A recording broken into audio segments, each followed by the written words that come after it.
Pegasus, the winged horse, was my joy, my treasure. Still is, always will be. Yes, for as long as the stars endure, I, Urania, youngest of the muses, loved him the most. Still do, always will. Listen, I'll tell you his story.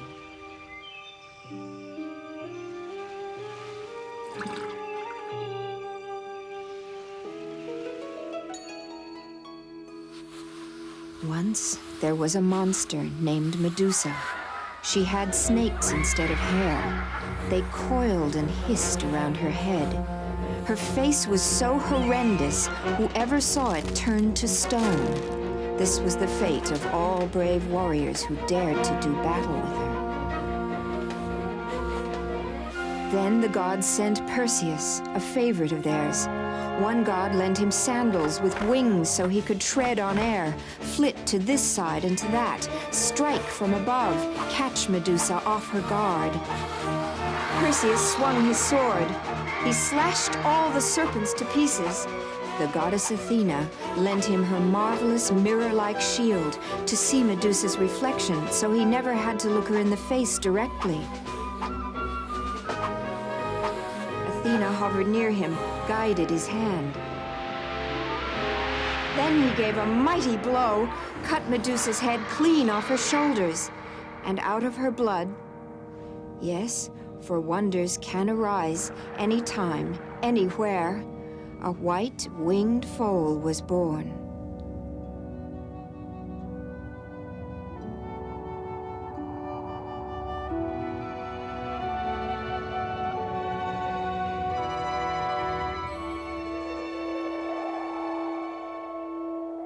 With quivering nostrils, he breathed his first breath.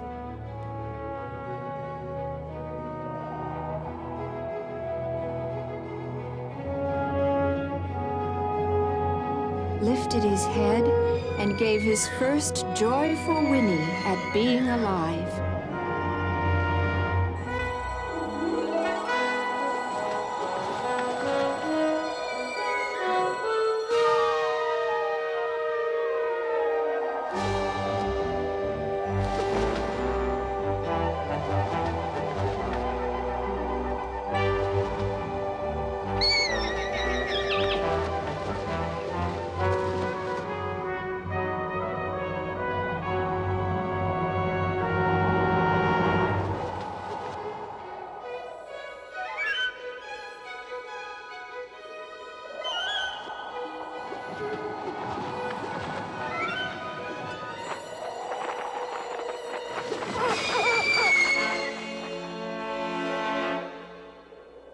Athena stood close by and watched him frolic.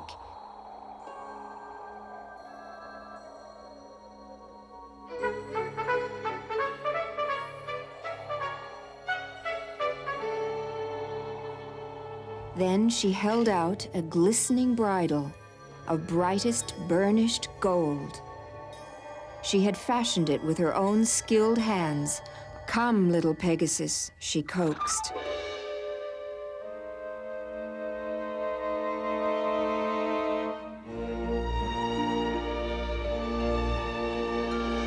Pegasus came to her.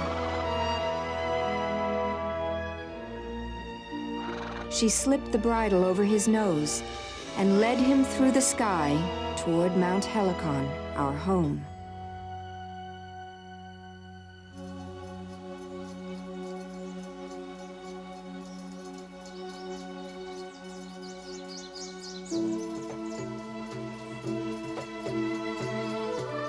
It was a lovely spring morning. We 9 muses were dancing in our favorite mountain meadow, trying new steps by our sister Terpsichore.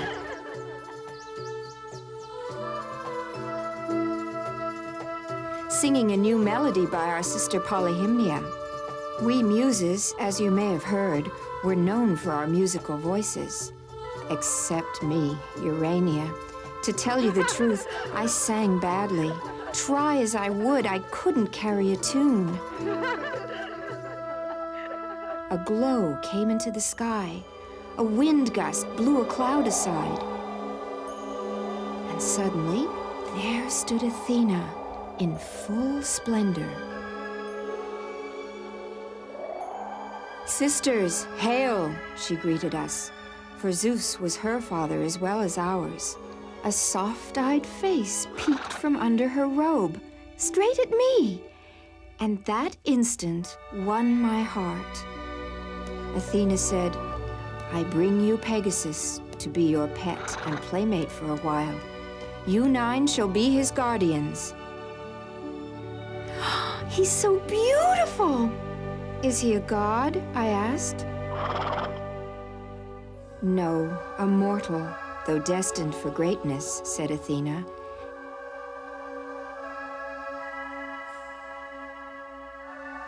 "Teach him as you would other horses, to obey, to be faithful and true. Someday I will come for him. Meantime, enjoy his company."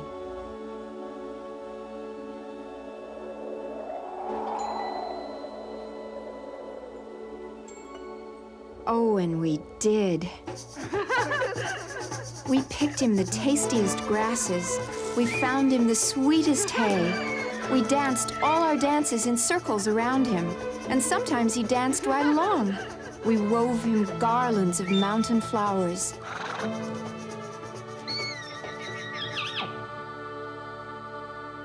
One evening, my sisters were singing to him of his future. "You will belong to a hero," sang Melpomene. "You will do battle, gain glory," sang Euterpe. "Serve Zeus above all, and perhaps someday he'll invite you to Mount Olympus," Calliope laughed. So did the others, for as everyone knew, only gods and goddesses were welcomed up there. Pegasus seemed troubled and turned to me.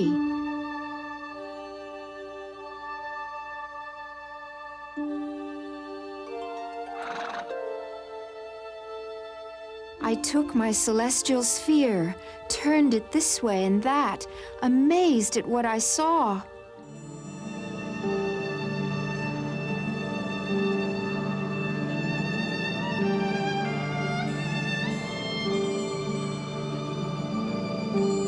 "You'll rise even higher than Olympus," I foretold.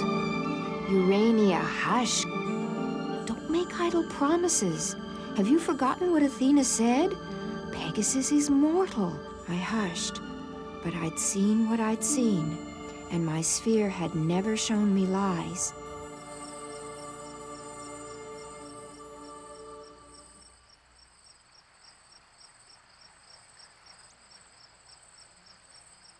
That night, while my sisters all slept soundly, I slipped out to him.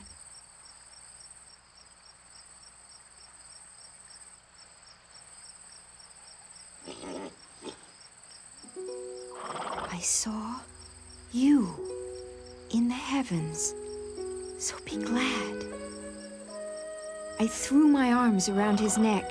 His eyes shone with joy.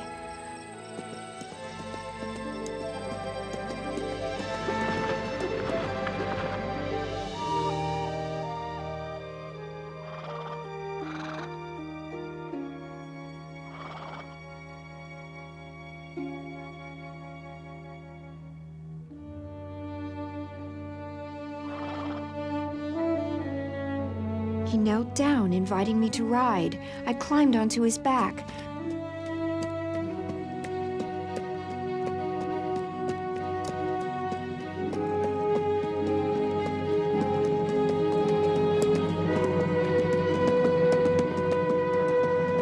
I sat snug between his wings, and he bounded into the sky. We flew up beyond the clouds. It was the most glorious night of my life.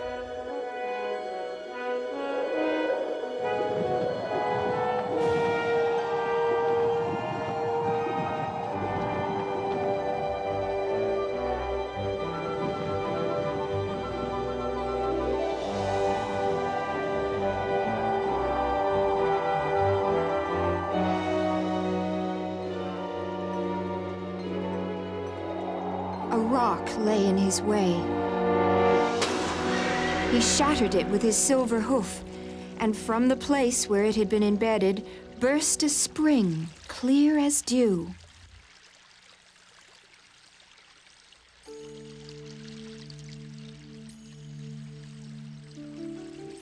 I scooped up a handful of its water and drank. Never had I tasted any liquid like it.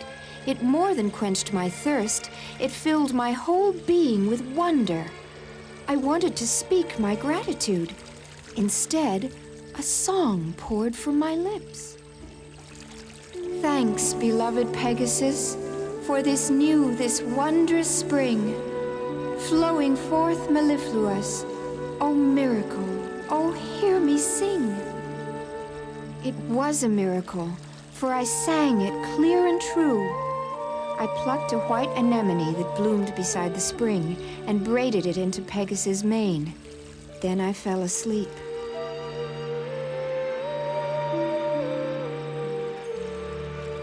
Next morning I awoke, reached out, but my hand touched only air.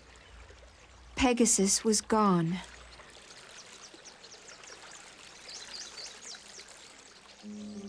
I looked for him in my sphere and saw what had happened.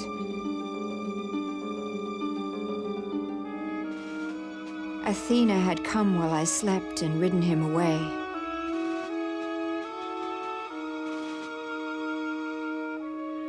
My sphere showed me Lycia, that unhappy kingdom beset by a three-headed monster known as the Chimera.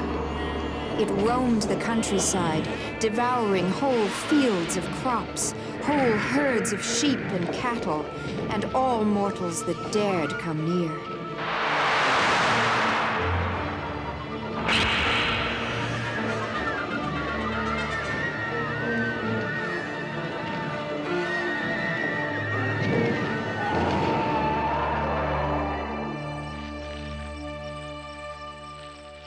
It was to Lycia that Athena brought Pegasus, to a forest where the embers of a campfire glowed. Beside those embers lay a young man. His name was Bellerophon. He was almost still a boy, but very strong and brave. He hoped to become the greatest hero in the world, but did not know yet exactly how. Athena entered the mind of Bellerophon and filled it with a dream.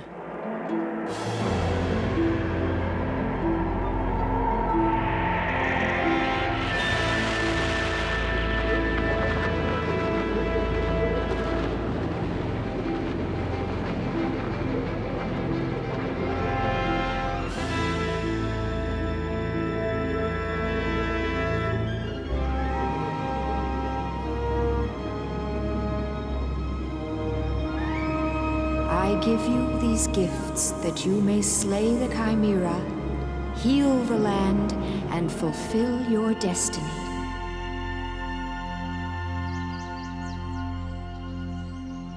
Bellerophon woke at dawn, and there were the gifts of Athena: shining armor, a bridle of burnished gold, bow and arrow, and a sharp spear with a clump of lead at its tip.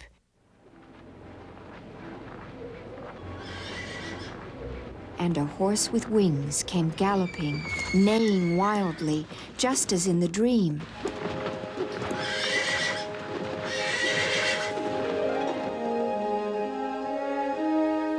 Pegasus, called Bellerophon.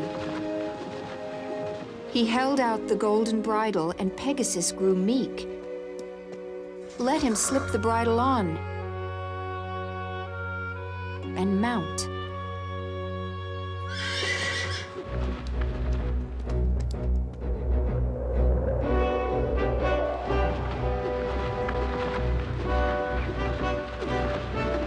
Soon they were flying over ravaged fields, trampled down forests, flocks of vultures, piles of sheep and cattle bones.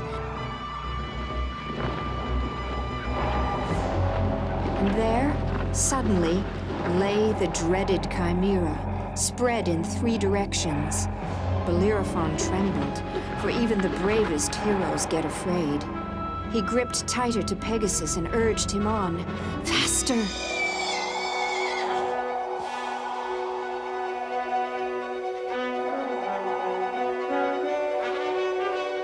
Pegasus dived down at the beast.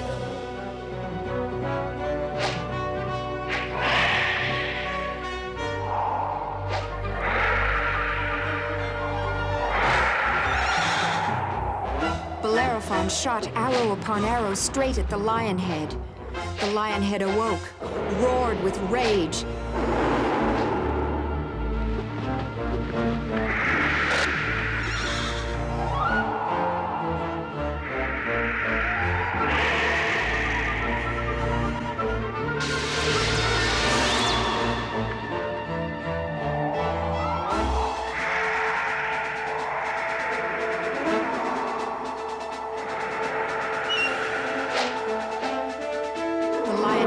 Still, as a final arrow found its mark. Meantime, the goat head shot up, and with its knife-sharp horns ripped into Pegasus' leg. Despite the terrible pain, Pegasus struggled on. Bellerophon saw no way to slay the fast-moving creature. Then Bellerophon remembered the dream and thrust the lead-tipped spear deep into the goat head's mouth, deep into the monster's entrails. Those entrails were boiling hot. They melted the lead. It spread throughout the monster's body. Whatever parts still lived, the molten lead quickly killed. The Chimera breathed its last.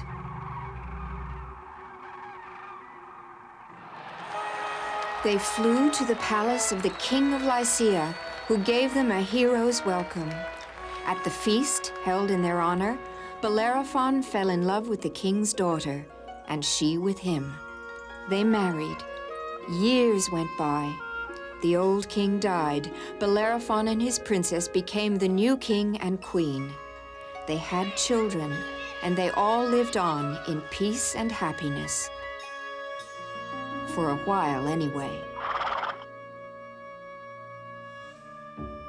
Bellerophon grew old and discontent, hungered after glory.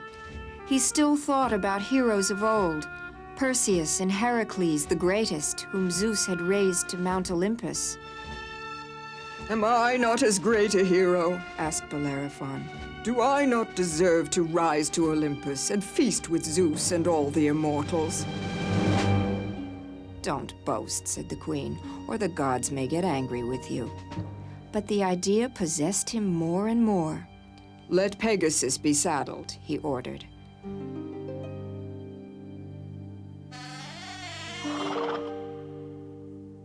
He took out his old armor. It was tight. He had to squeeze himself in.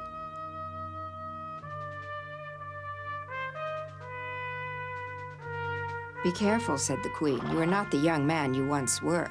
No matter, said Bellerophon. The gods will soon restore my youth. Up, Pegasus. Pegasus flew into the sky. Higher, shouted Bellerophon. Higher! Higher!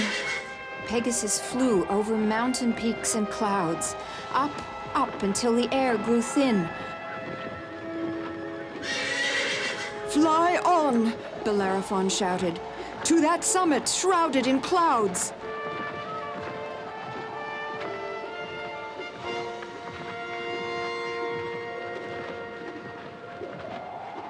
That summit was Mount Olympus.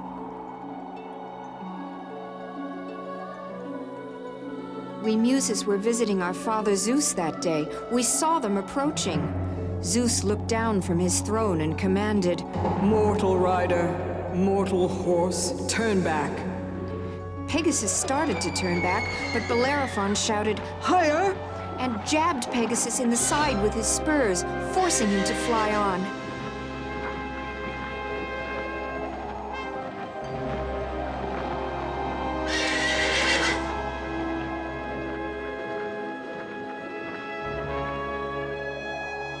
Zeus grew angry. He took a bit of clay, formed a new little creature, the gadfly, and sent it on a task. The gadfly flew down and plunged his stinger into the tender place right under Pegasus' tail. Pegasus bucked, heaved his rider off. Bellerophon's boasting had earned him his fall. Still we wept to see him hurtling to earth. Pegasus reeled. He'd lost his footing. His wings beat frantically, but to no avail. He too started falling. "Let him fall," said Athena. "He disobeyed you, father." "No," I cried out. "He couldn't help it. He had to obey his rider. Father, let Pegasus fly on." Zeus was unmoved.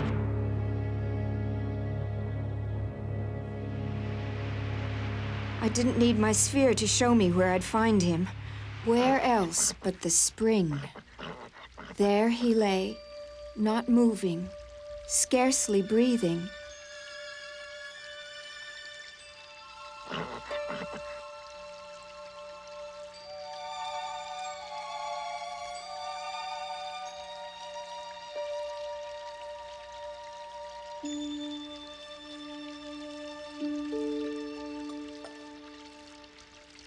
Ruler of the gods on high, do not let my treasure die.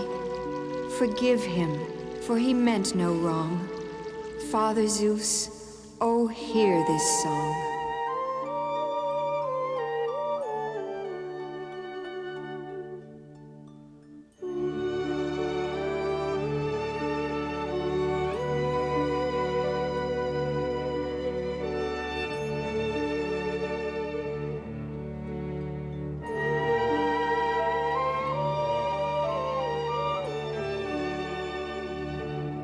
My song rose to Olympus.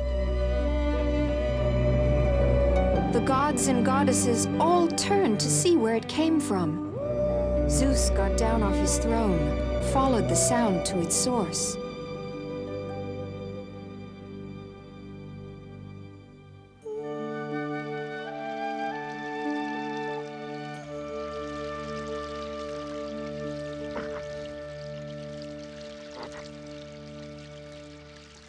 Daughter, Urania, since when can you sing so well?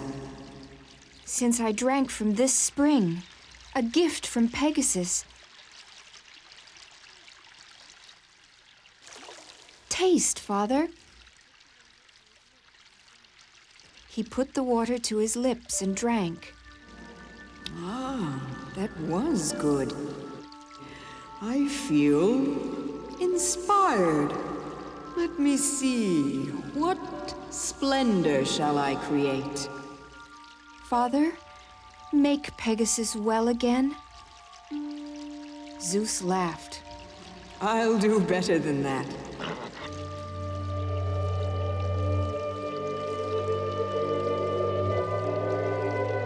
From now on, Pegasus shall be my Thunderbearer. Come, daughter, let us return to Olympus and show Pegasus his new home. For many years, Pegasus gathered thunderbolts from all corners of the heavens and brought them to Zeus. I stayed young, we goddesses do, but Pegasus grew old. One day, I kissed Pegasus, my flesh and blood Pegasus, goodbye. I'd seen in my sphere what Zeus meant to do.